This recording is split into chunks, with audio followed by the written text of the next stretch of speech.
Привет! Вы на канале ветклиники Ветокулист. Расскажу о вольерном кашле у собак. Это инфекционное заболевание, которое вызывается бактерией. Болезнь передается воздушно-капельным путем от больного животного к здоровому и характеризуется поражением верхних дыхательных путей.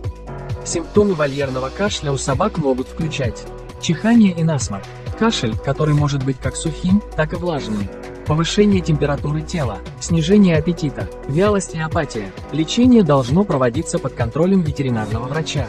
Важно помнить, что заболевание может передаваться от собаки к собаке, поэтому при обнаружении симптомов необходимо изолировать животное и обратиться к ветеринару.